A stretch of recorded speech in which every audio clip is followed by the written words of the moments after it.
पहले ऊंचाई से देखूंगा तभी तो गेंद दिखेगी।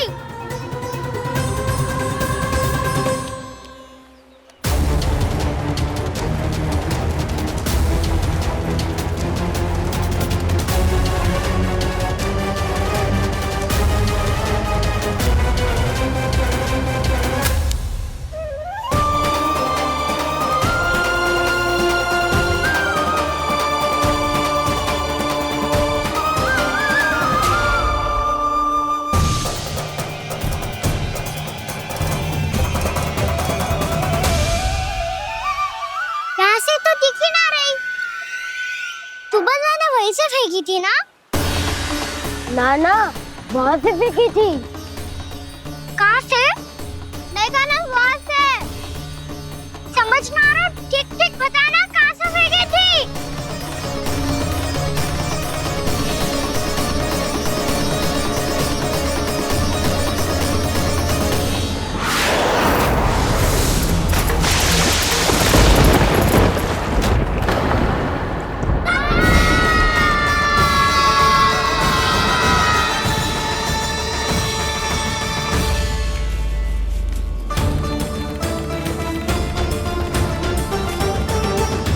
कालिया नाग के क्षेत्र में जाकर कोई भी जीवित वापस ना लौट सको है।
क्या किया वाना ने? कालिया नाग तो उसे देखते ही निकल जाएगा।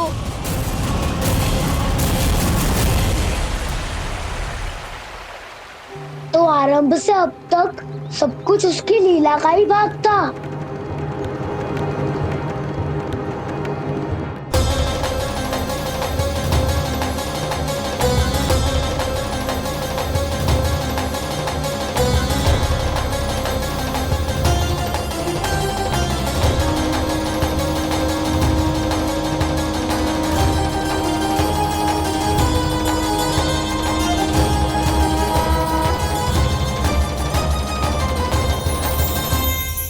इतना सुंदर रूप, मन मोहने वाली मुस्कान, अद्भुत तेज और भगवान जैसी दिव्यता। कौन हो तुम? हाँ, तुम्हें देखकर तो हम सब सम्मोहित ही हो गए।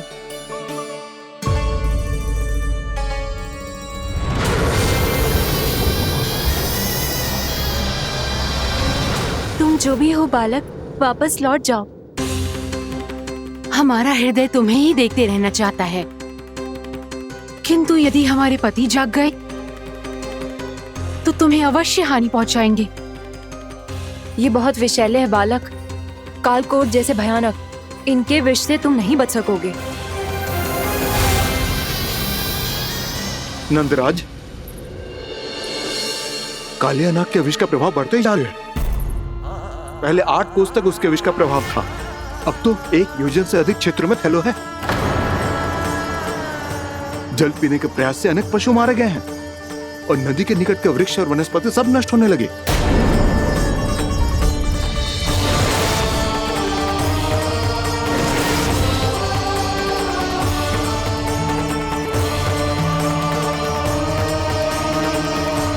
इनके विष की तीव्रता इतनी अधिक है बालक कि इनके संपर्क में आने वाले को तड़पने का भी अवसर नहीं मिलता। इनके विष की अग्नि क्षण भर से भी कम समय में प्राणवायु को जलाकर राख कर देती है।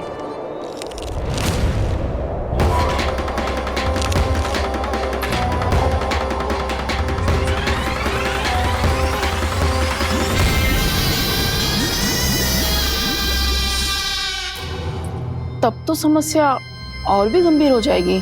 मैंने तो सुनो है कि कालियानाग कम से कम 2 योजन लंबा है, सैकड़ों फन है उसके।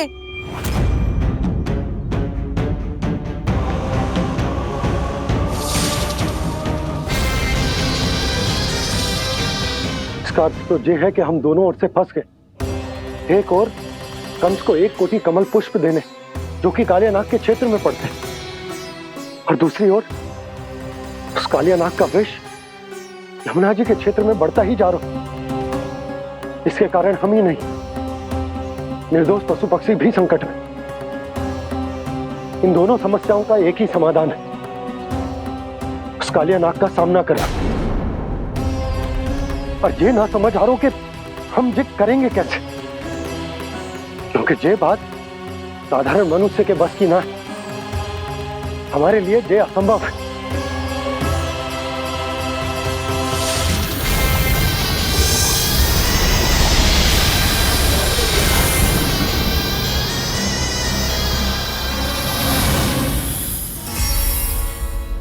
अब तो तुमने अपनी आंखों से भी देख लिया बालक, ये कितने विषैले हैं।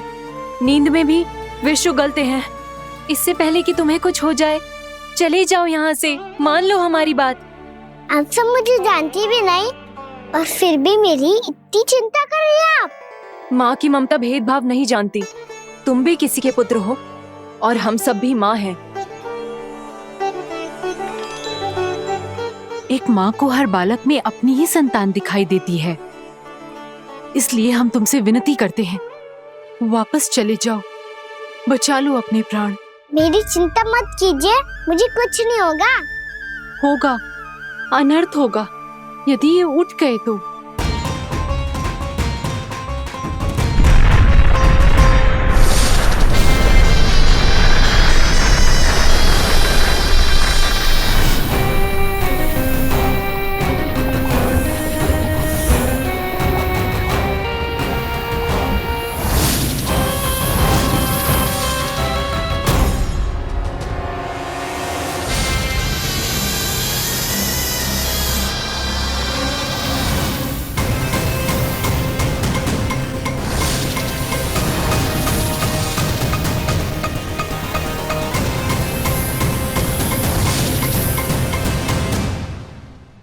सामने होते हुए भी अपने इश्क को केवल वही देख सकता है जो अपना अभिमान त्याग चुका हो।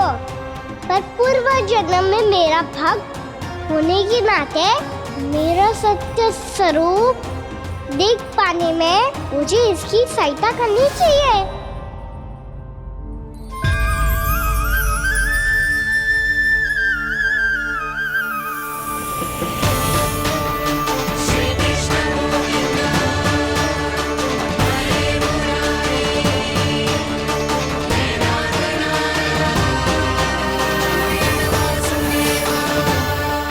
देखो हमारा छोटा सा कान्हा कैसे डट के खड़ा है, इतने विशालकाय, इतने महाभयंकर सबके सामने।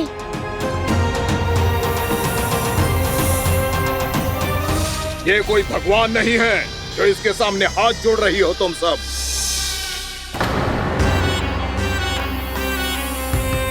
एक सामान्य साधारण बालक है ये, जो ये तक नहीं जानता कि इसके सामने है इसका काल, कालिया। तू कौन है बालक? मेरे इतने निकट आकर भी तू जीवित कैसे है? मेरी नहीं, अपनी चिंता करो कालिया। बहुत मनमानी कर ली तुमने। अब बस मैं तुम्हें रोकना हूँ। अब बस मैं तुम्हें रोकना हूँ। मैं तुम्हें रोकना हूँ। बित्ते भर का है तू, मेरे विष के बारे में जानता ही क्या है? और कहता है मुझे रोकने आया है। किससे? किससे रोकना चाहता है तू मुझे? मुझे क्रोध दिलाने की भूल मत कर बालक। अपनी फुंकार से ही तेरी इस मुस्कुराहट को अंतिम मुस्कुराहट बना सकता हूं मैं। शीघ्र बता, कौन है तू और किसने भेजा है तुझे? तुम्हें आवाज भी है कि अपनी पुकारों से तुम कितना विष भूल चुके हो। पवित्र यमुना नदी को कितना दूषित कर दिया तुमने। और यही नहीं, तुम्हारे कारण निकट के जीव जंतुओं, वृक्ष, वनस्पतियों सबको हानि पहुंच रही है। तो क्या? मुझे उससे क्या? मुझे है आपत्ति है मुझे तुम्हारी इस व्यवहार से, और इसीलिए तुम्हें यहाँ से जाना होगा।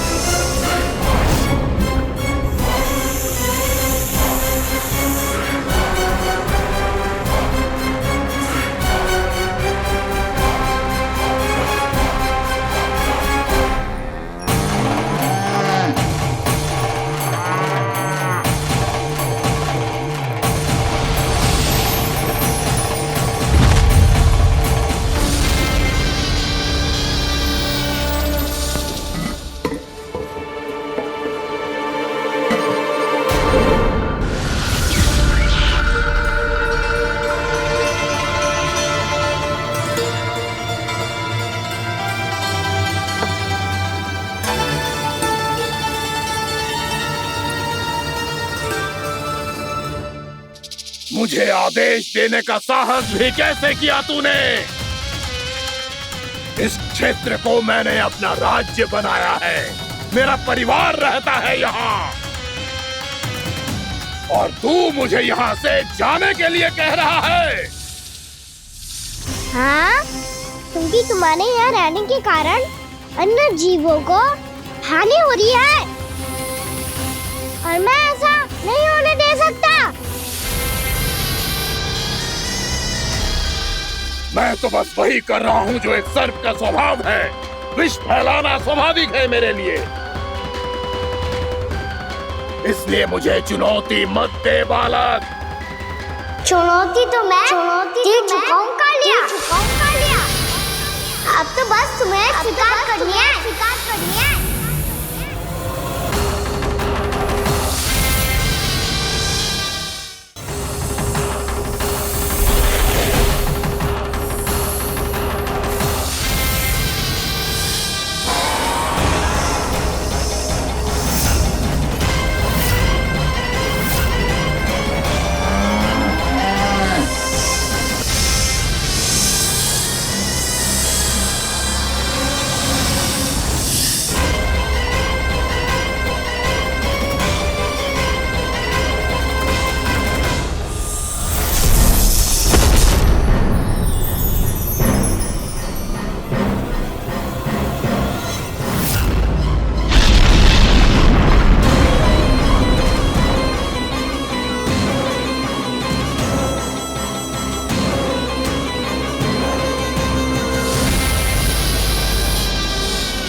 मैं भी चेतावनी दे रहा हूँ, यहाँ से चले जाओ। अपनी भूल को पहचानो कालिया, तुम जो कर रहे हो अनुचित है।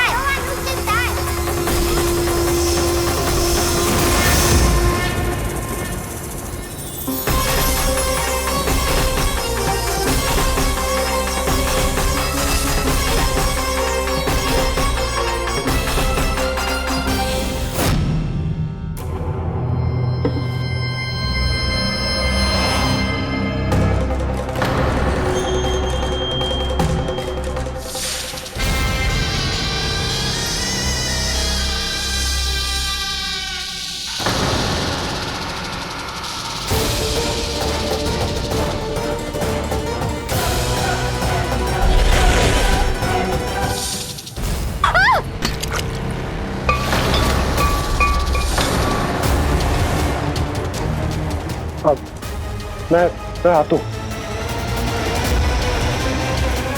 क्या हो गया सुधा? मुझे आवाज हो रहा है जी, कछु ना कछु गड़बड़ है। यशोदा, जो समस्या हमारे सामने है, हम सभी उसका समाधान खोजने में जुटे। तुम विश्वास करो, मैं कोई ना कोई समाधान अवश्य ढूंढ लूंगा। हम कैसे भी करके वो कमल के पुष्प उस कंस तक पहुंचा देंगे। नाना, समस्या उससे कहीं अधिक है, उससे कहीं अधिक बड़ी, उससे कहीं अधिक भयानक है।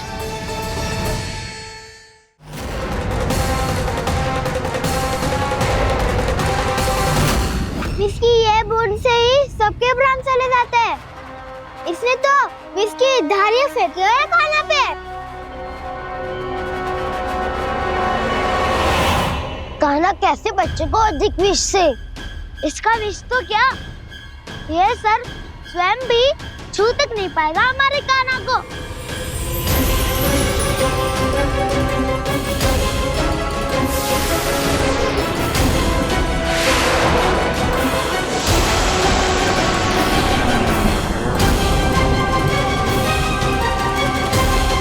तुम्हारे सखा को, मेरे भाई को कोई हानि नहीं पहुंचा पाएगा। ये कान्हा का सत्य चाहे जो हो बलराम, पर अभी तो जो एक बालक ही है ना। देखो कैसे विष के कारण स्थिर हो गया है।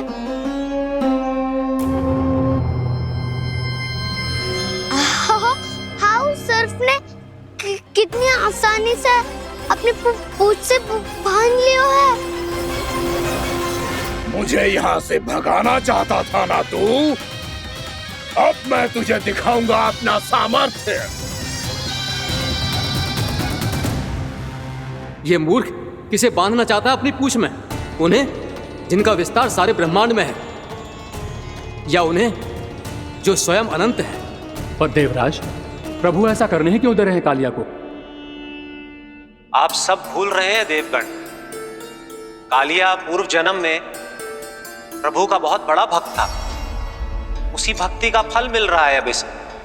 वैसे भी भक्तों के मन का भाव सबल हो तो भगवान तो सहज ही बंध जाते।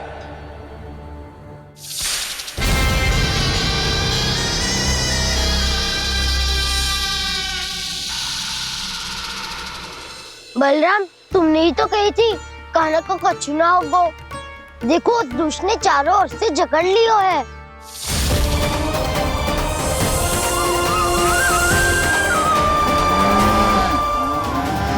ये क्या कह रही हो तुम? सुधा जी, क्या हुआ? घबरा क्यों रही हो आप? सुलक्षणा, मुझे आभास हो रहा है कुछ बहुत बड़ी अनहोनी हो गई है। नंदराज, नंदराज, नंदराज!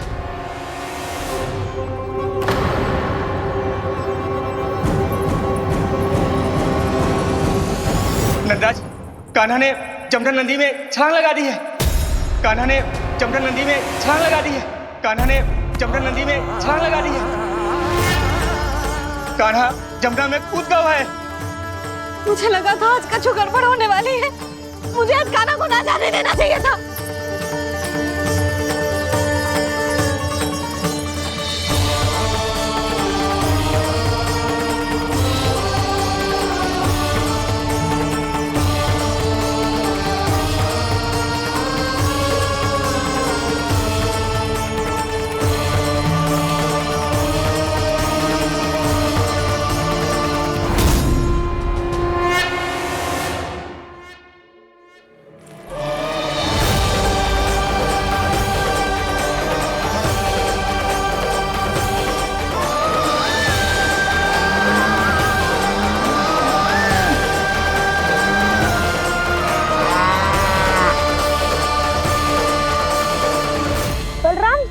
करो ना।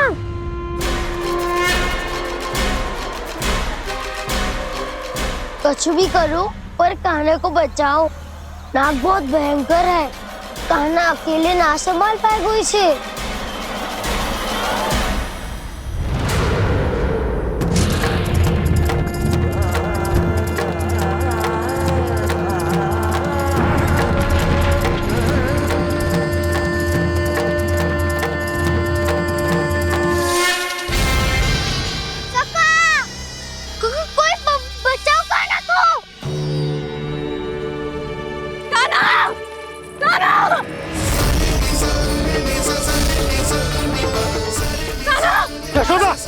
यशोदा रुको।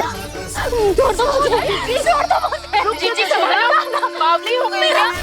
जीजी संभालो। कान्हा, कान्हा।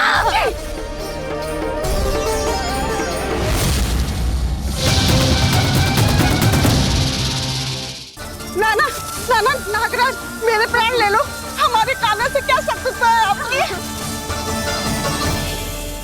प्रभु के लिए जो प्रेम यशोदा मैया के हृदय में है, वही इन सभी गोपियों के हृदय में भी है।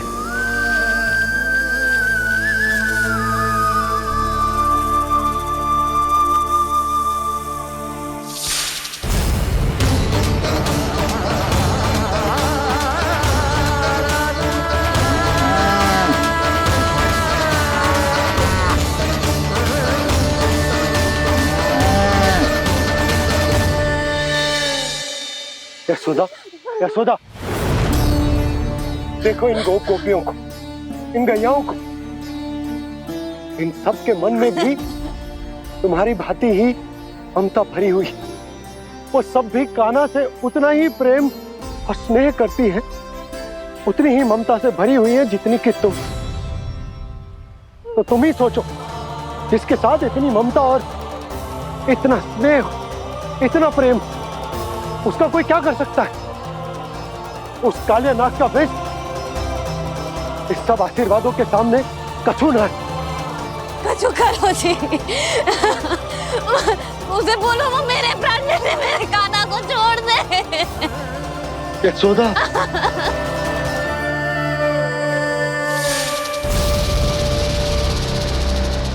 केवल इन्हीं में नहीं देवराज, नाग पत्नियों के हृदय में भी ममता का वही प्रेम उमड़ रहा है। देखिए। मैं आपके हाथ जोड़ती हूँ स्वामी, इस बालक को छोड़ दीजिए।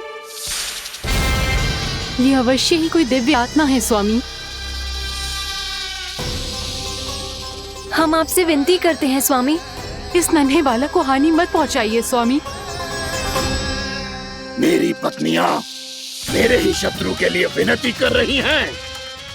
अब यदि इसके पक्ष में एक शब्द भी कहा तुम सबने, तो मैं इस बालक से पहले तुम सबके प्राण ले लूंगा। हो रहा प्रसन्न नाग कालिया, विजय को निश्चित जान।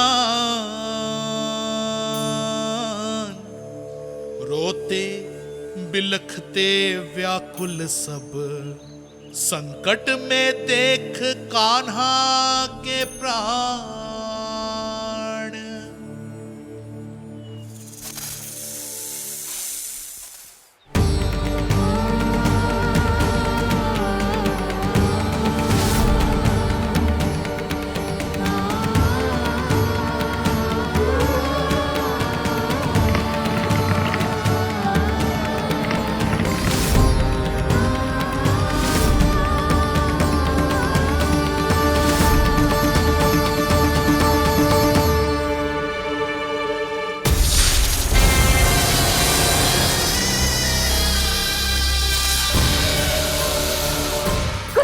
जी मेरे लल्ला को बचा लो, कोई तो कुछ करो। जीजी संभालो जीजी। यशोदा, यशोदा तुम शांत हो जाओ, मैं कान्हा को वापस लेकर आऊंगा। मैं रक्षा करूंगा उसकी। ना नंदराज, नंदराज, नहीं। कम से कम आप तो समझो नंदराज, कालिया के पास आप जाओगे तो आप भी फंस जाओगे।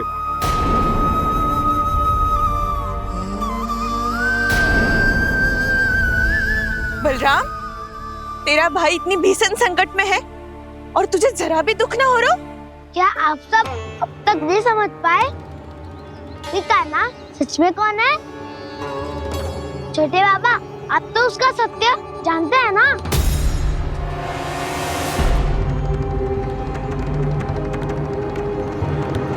मानता हूँ कि आप सब कान्हा के रहस्य के बारे में नहीं जानते, पर क्या उसके जन्म से आज तक घटी एक से बढ़कर एक विचित्र घटनाओं को भी भूल गए हैं आप सब? भूल गए हैं कि कैसी पूतना जैसी राक्षसी उसका कुछ बिगाड़ नहीं पाई? कैसे तरनावती जैसा भयानक राक्षस उसे एक खरोच भी नहीं दे पाया था?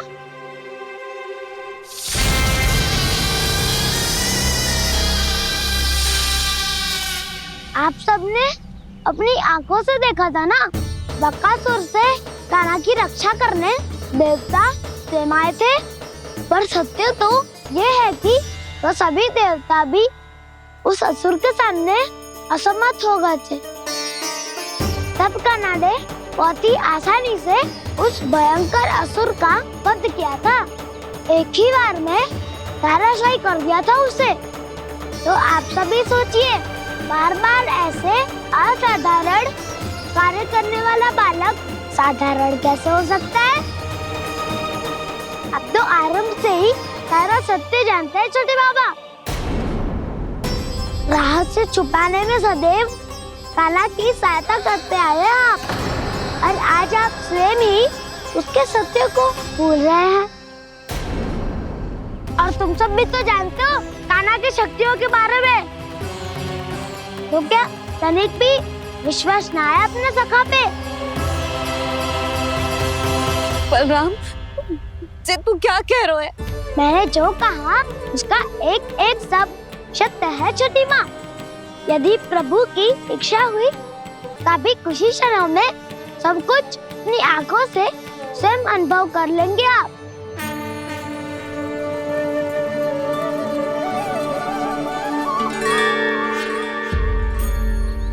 शांताकारं भुजगशयनं पद्मनाभं सुरेशं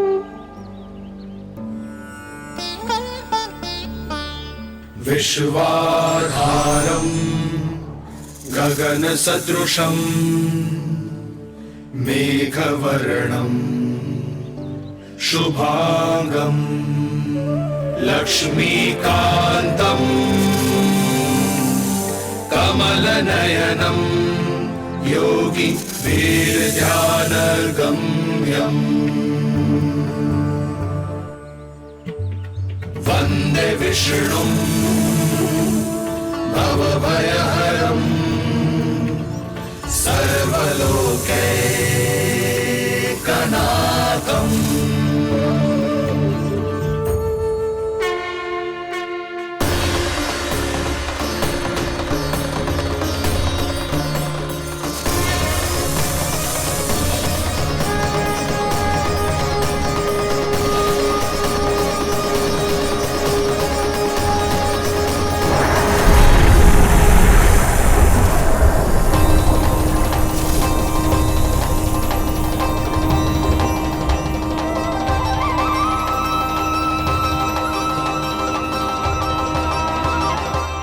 तुझे क्या लगता है बालक कि तू मेरी जगत से निकल गया तो अब बच जाएगा तू?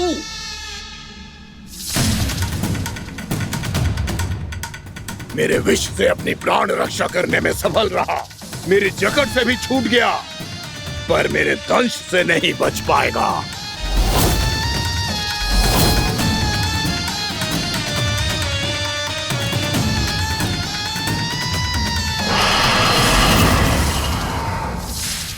अब भय से भाग रहा है, पर मैं तुझे मृत्यु देकर रहूंगा।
नन्हा सा कान्हा कितनी देर भाग पाएगा?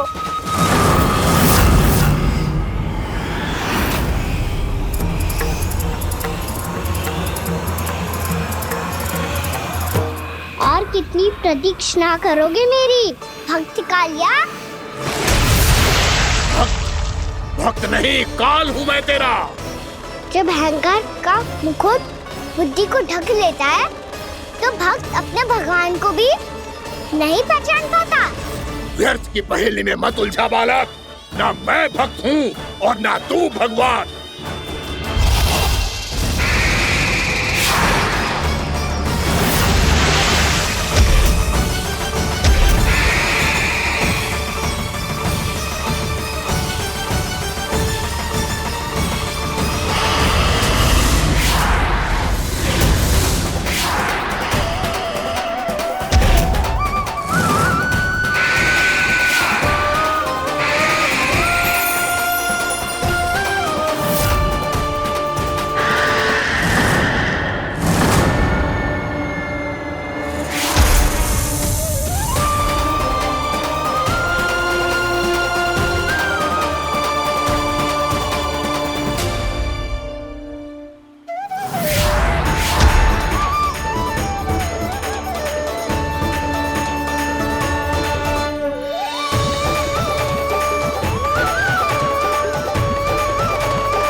जिसके लिए इतने व्याकुल हो रहे थे, उसे छूकर कालिया नाग का हलाहल जैसा विष भी चरणामृत बन गया है और यमुना जी के जल में फैल चुके विष के प्रभाव को भी नष्ट कर रहा है।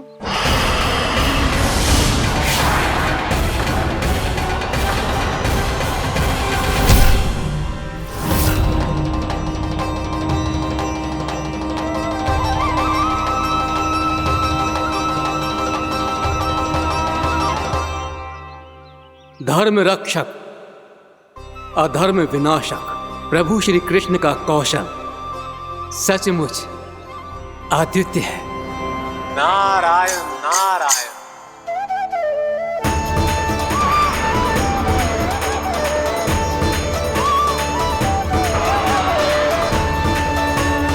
मेरा भार तुम्हारे भीतर के अहंकार का प्रतीक है कालिया। अब तुम्हारा अहंकार, तुम्हारा अभिमान मेरे पाँव के नीचे है और तुम्हारी पूंछ अर्थात तुम्हारे प्राण मेरे हाथ में।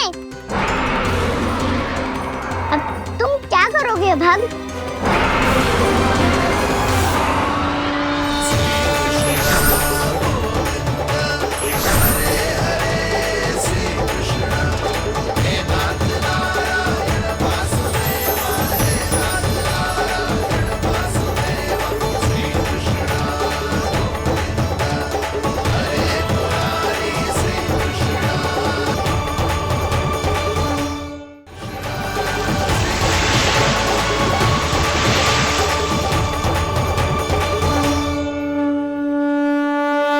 प्रभु, भले ये आपको पहचानने में असमर्थ हो, पर हम सब ने आपको पहचान लिया है। हाँ प्रभु, एक भक्त होने के नाते और एक अर्धांगिनी और माँ होने के नाते मैं आपसे इनके प्राणों की भिक्षा मांगती हूँ। अपनी कृपा दिखाइए और इन्हें क्षमा कर दीजिए। आपके लिए मित्र और शत्रु में कोई अंतर नहीं प्रभु।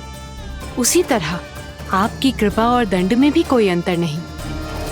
दोनों दया ही तो हैं, अकारण ही किसी को प्राप्त नहीं होती।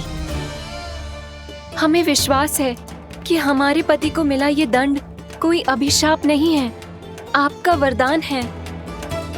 ये सत्य है प्रभु कि इनसे बहुत से पाप हुए हैं। इनके विष से बहुत सारे जीव जंतु को हानि पहुंची है, पर अब आपके चरण इनके शीश पर पड़ गए हैं। ऐसी कृपा तो बड़े बड़े महान महात्माओं को भी दुर्लभ है, और इन्हें प्राप्त हुआ तो अवश्य ही ये किसी महान पुण्य का ही फल है। हे प्रभु, उन्हीं पुण्य कर्मों की शक्ति का आह्वान कर मैं आपसे विनती करती हूँ, इन्हें प्राणदान दीजिए। मैं अपने इस भक्त को क्षमा अवश्य करूंगा देवियों, यदि ये अपने अहंकार को त्याग कर मुझे पहचान ले तो।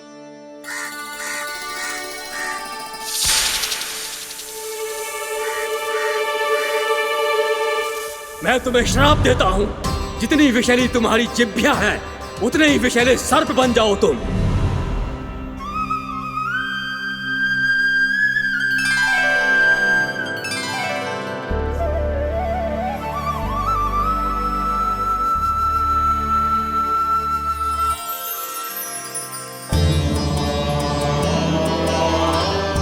नारायण, मुझे क्षमा कीजिए नारायण।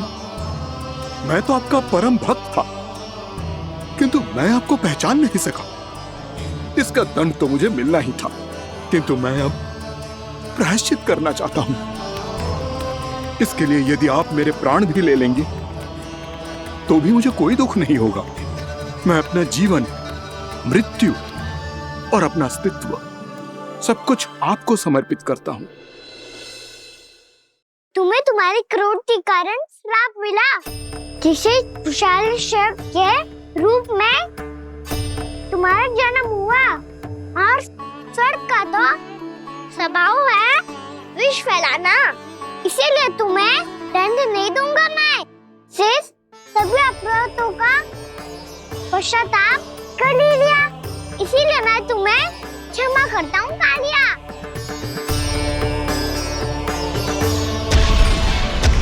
पर तुम्हें यहाँ से दूर समुद्र के बीच जाकर रहना होगा, जहाँ किसी निर्दोष का जीवन तुम्हारे विष से प्रभावित न हो। मैं चाहकर भी आपकी इस आज्ञा का पालन नहीं कर सकता। मैं असमर्थ हूँ प्रभु, क्योंकि यदि मैं इस क्षेत्र को छोड़कर गया तो मेरी मृत्यु निश्चित है। आपसे क्या छुपा है प्रभु? आप तो जानते हैं कि सर्प जाति और आपके वाहन गरुड़ के बीच अनंत शत्रुता चल रही है, जिसका प्रारंभ नागों के द्वीप नागालय से हुआ था। उस द्वीप पर छोटे जीवों को निगल जाने के लिए सर्प थे, और गरुड़ को सर्पों का स्वाद बहुत प्रिय था, इसलिए वो बार बार नागद्वीप जाने लगा था। पर इस कारण पूरी सर्प जाति उससे आतंकित हो गई थी। इसलिए जब भी गरुड़ वहाँ पहुँचता तो सभी सर्प छिपने लगते। जब गरुड़ को इसका आभास हुआ तो उसे बड़ा क्रोध आया, और वो उत्तेजना में भरकर सर्पों का शिकार करने लगा। भूख ना होने पर भी उन्हें मारने लगा। अब सर्पों के प्राण हरना उसके लिए खेल बन गया था। इस भीषण समस्या का समाधान ढूंढने के लिए पूरी सर्प जाति महान सर्प वासुकी के सामने इकट्ठी हुई। हे महान वासुकी, हमारी सहायता कीजिए। नागद्वीप पर गरुड़ ने आतंक मचा दिया है। पहले तो वो हमें अपना भोजन बनाता था, लेकिन अब हम उसके खेल का साधन बन चुके हैं। भूख हो या ना हो, जब तब आकर वो हमारे प्राण हर लेता है। अनुचित हिंसा के इस प्रथा का आरंभ सर्पों ने ही किया है। पहले आप सबने पूरे द्वीप पर अधिकार कर लिया, फिर आहार के साथ साथ आनंद के लिए भी आप सभी ने निर्दोष जीवों की हत्या की। और जब सृष्टि का संतुलन बनाए रखने के लिए गरुड़ आपको अपना आहार बनाने आया, तो आप सब अपने प्राणों की रक्षा के लिए छिपने लगे। तो फिर गरुड़ का उत्तेजित होना तो स्वाभाविक ही था। नागनाथ, जो हमने अन्य जीवों के साथ किया वही अब हमारे साथ हो रहा है, परंतु ये भी तो सृष्टि के संतुलन के विरुद्ध ही है ना? अवश्य है, इसलिए मैं गरुड़ से चर्चा करूंगा। धन्यवाद प्रभु।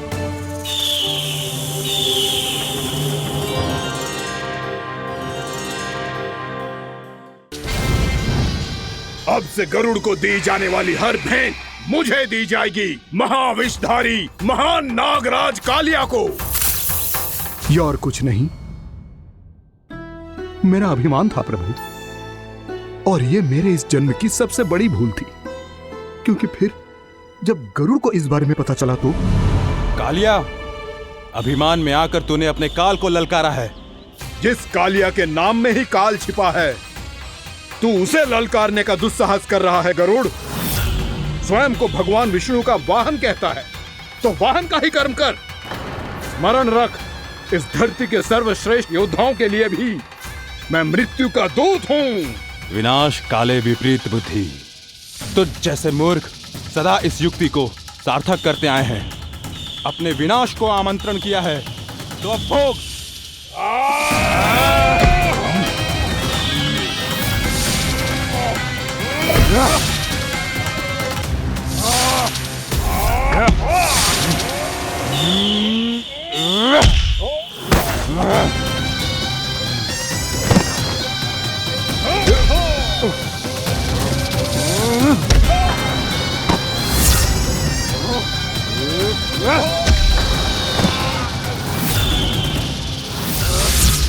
जिसने मेरा भोजन चुराने की धृष्टता की है, वो इसी योग्य है। तू मुझे जानता नहीं है गरुड़, मैं महाविषधारी नाग कालिया हूँ। तेरा इतना दुस्साहस कि तूने मुझ पर चरण से प्रहार किया।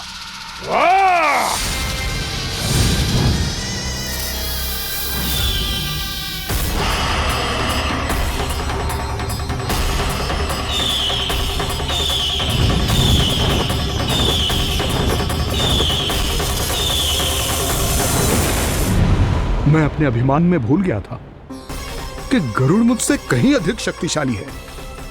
इसलिए अपने प्राणों की रक्षा करने के लिए मैं एक स्थान से दूसरे स्थान भागने लगा।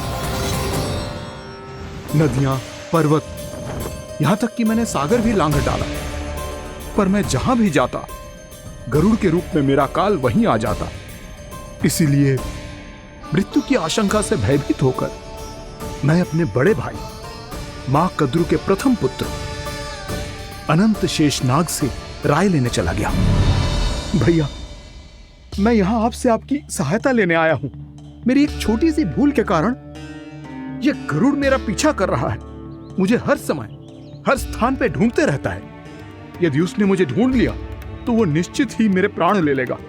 मुझे कोई ऐसा स्थान बताइए जहां मैं अपनी पत्नी और अपनी संतानों के साथ शांति से रह सकूं। तुम यमुना नदी के किनारे वृंदावन क्षेत्र में जाके वास करो कालिया। गरुड़ वहां प्रवेश नहीं कर सकता, क्योंकि उसे ऋषि सोबरी का श्राप मिला हुआ है।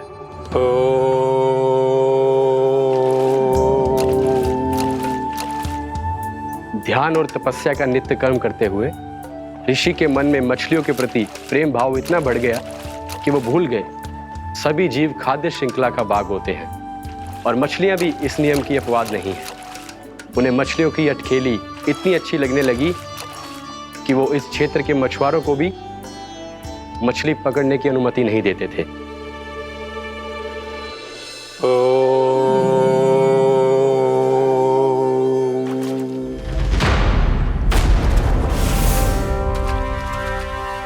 उस दिन वो उस पक्षी को नहीं रोक पाए, पर तब से सावधान रहने लगे। यहां तक कि अपने साधना से भी अधिक ध्यान वो पक्षियों पर केंद्रित करने लगे। ठहरो! इसी क्षण अपनी चोंच में पकड़ी इस मछली को छोड़ दो। तुम्हें इन मछलियों का आहार नहीं करना चाहिए पक्षीराज। ये तो खाद्य श्रृंखला का नियम है ऋषिवर। यदि मैं इनका आहार नहीं करूंगा तो कोई और पक्षी कर लेगा। मैं अपने आनंद या प्रतिशोध के लिए इनके प्राण नहीं ले रहा। ये तो बस मेरा भोजन है। पर यह मेरा तपस्या स्थल है। तुम यहाँ शिकार करके मेरी साधना में विघ्न नहीं डाल सकते पक्षीराज। यदि आपकी यही इच्छा है तो मैं आज के बाद यहाँ नहीं आऊंगा।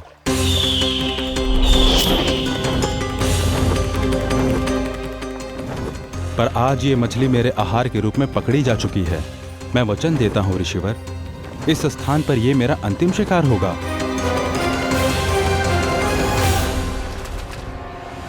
आज के बाद यदि तुमने वृंदावन की निकट उड़ान भी भरी तो तुम सैकड़ों टुकड़ों में फटकर मारे जाओगे पक्षीराज। ये मेरा श्राप है।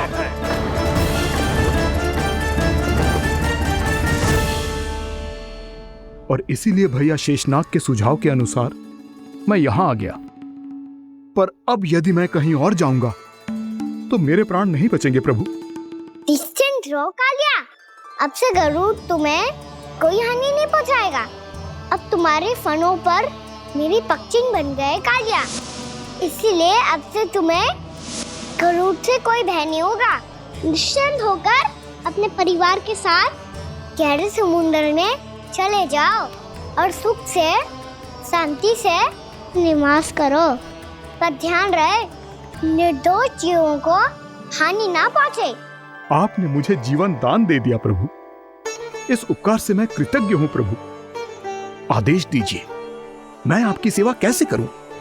तुम्हारे जल क्षेत्र से 1 कोटि कमल पुष्पों को लेने की अनुमति दे दो कालिया, यही मेरी सेवा होगी। प्रभु, ये तो मेरा सौभाग्य होगा।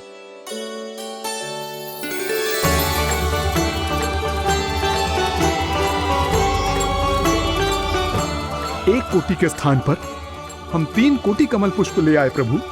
मैं तुम्हारी सेवा भाव से प्रसन्न हुआ कालिया। रमनक द्वीप पर चले जाओ ताकि तुम्हारे कारण फिर कभी किसी निर्दोष जीव को हानि ना पहुंचे और न ही तुम्हारा विष मेरे प्रिय यमुना नदी के जल को दूषित कर पाए। मैं तुम्हें आशीर्वाद देता हूँ। आज यहाँ मेरे द्वारा तुम्हें दिए गए इस आदेश का स्मरण जो भी भक्त करेगा और प्रातः काल और संध्या काल में इसका उच्चारण करेगा, उसे फिर कभी किसी संकट से कोई भय नहीं होगा। ये स्थान अब से काला कुंड के नाम से जाना जाएगा। यहाँ पर स्नान करने वाला और देवताओं को इस क्षेत्र से जल का अर्घ्य देकर प्रसन्न करने वाला भक्त यदि मेरा स्मरण करके पास रखेगा तो वो अपने सभी पापों से शीघ्र ही मुक्त हो जाएगा।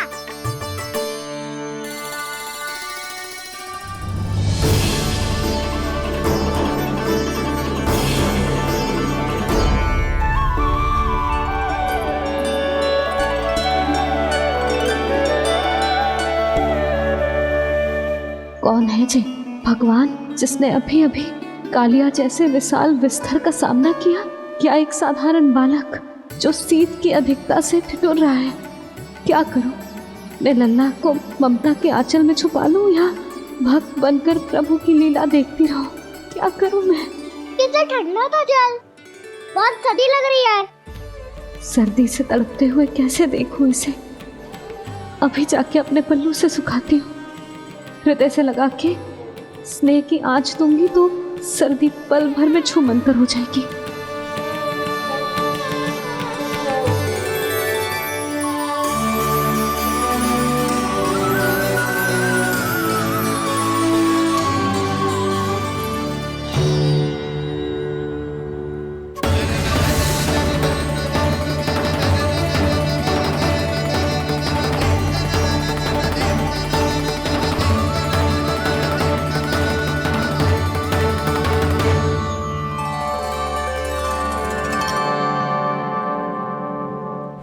मेरी आवश्यकता ना है इसे, ये तो सच्ची में भगवान ही है जिसकी ठंड दूर करने के लिए स्वयं द्वादश आदित्य प्रकट हो गए हैं।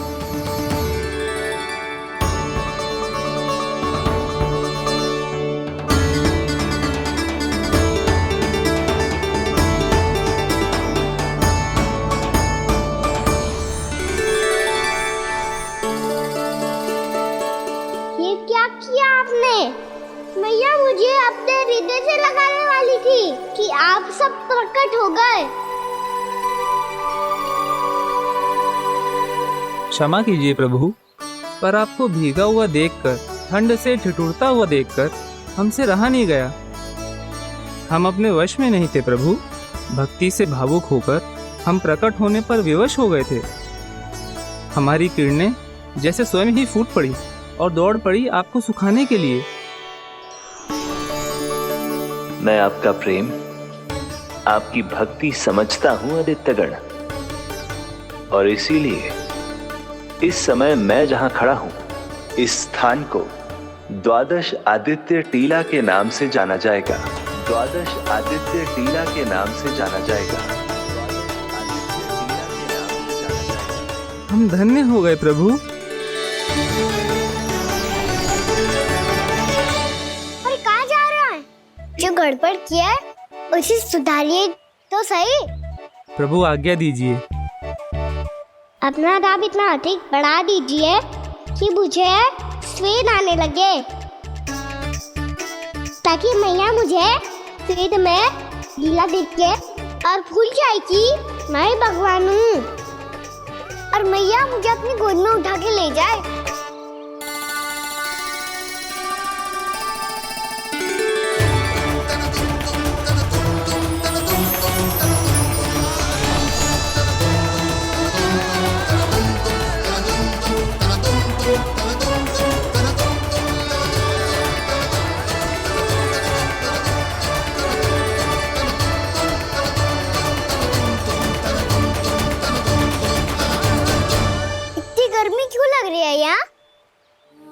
श्वेत की एक बूंद भी आती थी तो मैं अपना आंचल लेकर पहुंच जाती थी इसके पास।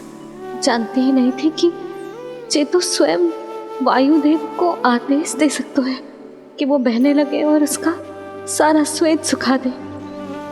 वायुदेव की आवश्यकता नहीं है मैया, मुझे आप ही चाहिए।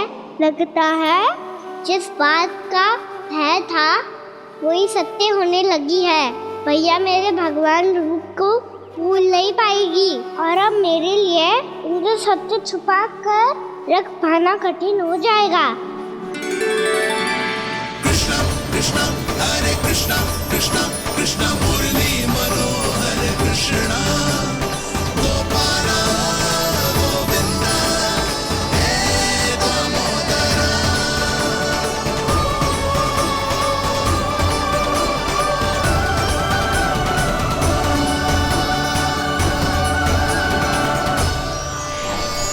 प्रभु, आपके श्वेत से बने इस प्रसंगदान सरोवर का प्रणाम स्वीकार कीजिए।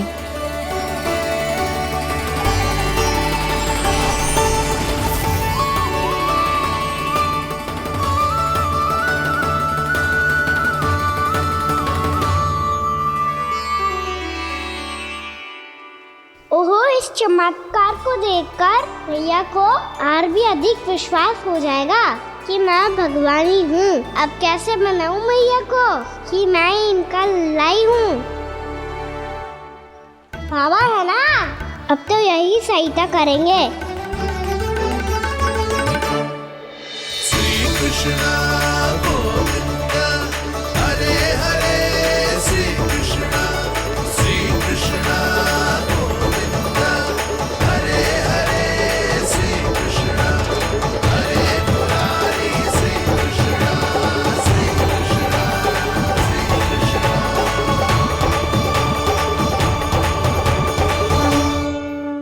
बाबा एक कोटि ना, मैंने तो 3 कोटि कमल पुष्पों का प्रबंध कर दिया है और चिंता करने की आवश्यकता ना है। 1 कोटि कमल के स्थान पर 3 कोटि कमल पुष्प मिल गए हैं। हाँ कान्हा, मैं उचित संदेश के साथ ये सारे पुष्प उस कंस के पास भिजवा दो। महाप्रक्रमी कान्हा की जय। वृंदावन रक्षक कान्हा की जय। महाप्रक्रमी कान्हा की जय। भानु जी नंदराज, बाकी गांव वालों को लेकर ये सारे पुष्प इकट्ठा करो और कंस के दरबार में पहुंचाओ। जी।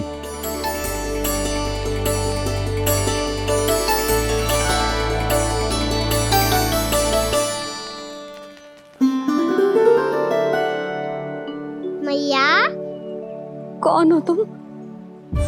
मुझे पता था मैया, जब आपको सत्य पता चलेगा तो आप मुझे मैया की तरह स्नेह ना कर पाओगी, इसलिए आज तक सत्य छुपा तो आया हूँ,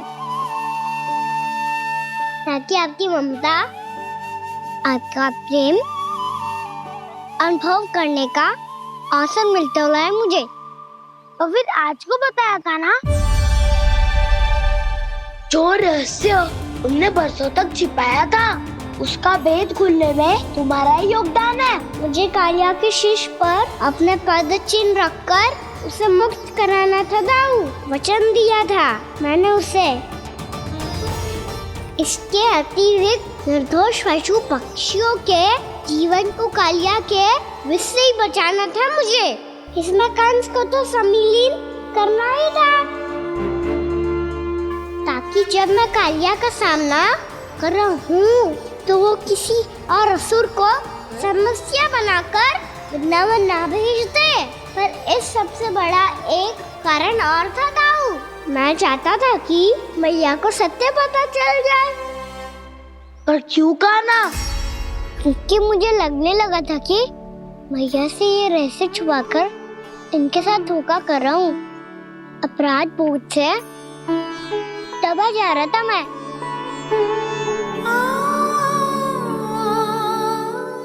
जो सत्य आपको, बाबा को, सभी को पता है, यहाँ तक कि मेरे सखा भी जानते हैं, वो सत्य मैंने मैया से छिपाया केवल इसी लोभ में कि मुझे इनकी ममता प्राप्त होती रहे। पर ऐसा करके मैं अपने से निस्वार्थ प्रेम करने वाली मैया को धोखा दे रहा था। आप ही बताओ दाऊ, जो इस संसार में मुझसे सबसे अधिक भरोसा करता है, उसी के साथ छल कैसे कर सकता हूँ मैं? हाँ, मैं नारायण का अवतार हूँ, पर अपनी मैया का छोटा सा लल्ला भी तो हूँ।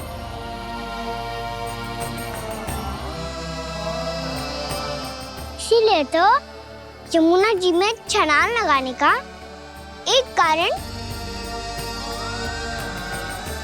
इस गेंद को लेने जाना भी था। ने स्नेह से बनाई थी मैया ने गेंद। इसे अपने से दूर कैसे होने देता मैं? आपको आभास भी ना है मैया कि आप मेरे लिए कितने महत्वपूर्ण हो। ये सत्य है कि सभी देवता, प्रकृति, भक्त, ये सब है मेरा ध्यान रखने के लिए, मेरी सेवा करने के लिए। पर क्या इनमें से कोई भी मेरी मैया का स्थान ले सकता है? और आप भी तो यही चाहती थी कि मैं आपका लल्ला बन के आऊं, कि मैं आपका लल्ला बन के आऊं, कि मैं आपका लल्ला बन के आऊं। आज जैसे आपने मुझे अपनी गोद में लिटा रखा है, क्या कुछ ऐसा नहीं हो सकता कि शीघ्र ही मुझे आपको अपनी गोद में खिलाने का अवसर मिल जाए? मैया, नारायण का अवतार हूँ ना, क्या इतनी बड़ी समस्या है कि आप हृदय से भी राह लगा सकते? मैया,